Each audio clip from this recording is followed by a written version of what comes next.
church because they asked each new member for their W-2 so that they can verify the 10% that you were giving was correct. Can you imagine going to a church for the first time and during service they end up saying, raise your hand if it is your first time here, and then they come around and they give you a little coffee mug and some candy. Please tell me this was not just my church. And then they say, meet us in the back at the end if you would like to join our church. So you go back there and then they ask you for your W-2.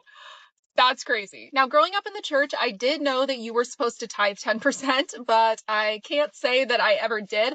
But mostly because my churches were not that intense about it. Like, yes, they would tell you that you should tithe, but It seems to me that churches has always been fashion shows and money grabs. Also a place to go and find someone to sleep with. There's more females in church than there are males, and the males that are in church are questionable. This isn't to suggest that all churches are corrupt cesspool of filthy people sleeping with each other's wives and husbands and boyfriends and girlfriends. Not in the least. But we all know the brand of this particular society and the messiness involved in it. We're not tracking people down, but apparently a lot of churches do that, and a lot of you have told me that your pastors would specifically come up to you and say, hey, it's been a while, you haven't been tithing. And churches nowadays, most, not all, are strip clubs. I say that because I live in the proximity of two of them, one on each side of my domicile. And the outfits that I see, these older chicks, these younger chicks, going into these places of so-called worship, look like they're going clubbing. They look like they work at a strip club. I'm talking about skin-tight dresses, skin-tight outfits, with every crack and crevice. And it leaves nothing to the imagination. You see everything.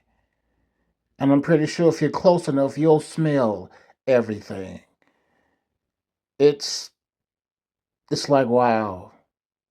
And then these would be the same type of people and chicks that will shame you for not wanting to spend money on them when they're suckers at a church. I just feel like that is really intense. I also feel like one of the reasons I didn't feel the need to do that was because I went to a lot of mega churches where these pastors are driving the most expensive sports cars and like going on private jets and all of that. And I was like, I think we're good. I don't think you need my W-2. Reminds me of that Drewski skit where the person asked the pastor for something and he asked him that he tithe.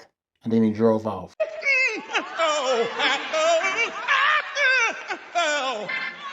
Have you heard the latest scam from Keith Craft at the Cathedral of Frisco? In his New Year's Eve service, he said that God's giving away things like jobs and better jobs, raises, bonuses, benefits, settlements, estates, and inheritances. Wow, God's giving away stuff like that, but don't expect to get it for free. If you want your life just to stay the same way it's always been, just give tonight the way you've always given. But if you want your life to be a little different in the future, then lead tonight with your seed and watch what God does. How much money should people pay for these gifts from God?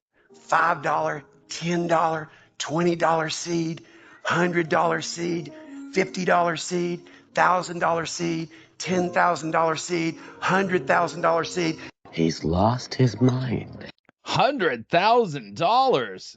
If you'd like to see a full review of this latest scam by Keith Craft, head over to the Fighting for the Faith YouTube channel and look for the video titled Keith Craft's Prophetic Payday.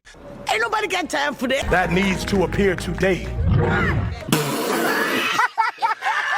But for a lot of people to simply sit here and tell them, I need $20,000, go open up a credit card. Do you understand the interest rate on credit cards? Do you understand very few people are going to be able to go and get a credit card with a $20,000 limit? So what are you actually telling people to do? You want them to get multiple lines of credits, multiple loans in order to give to your church? You know what I'm saying? Like that's kind of crazy. That's kind of wild. That doesn't necessarily show a heart that's genuinely concerned about the congregation, because there's going to be some real impact. If you take out a $20,000 loan, there's going to be some real impact. There's going to be some real lifestyle changes that need to happen in order to make that payment. Like, this is stuff that keeps people out of the church. This is the stuff that keeps people in a mindset of being mad and upset with God, when it actually wasn't God who told you to do that. It was a man. But it's confusing because this man is acting as a representative of Jesus Christ, of God. And then they're going to be asking us to pray the dead away. And now you want a supernatural wipe of the dead. Put it on the internet. I don't care.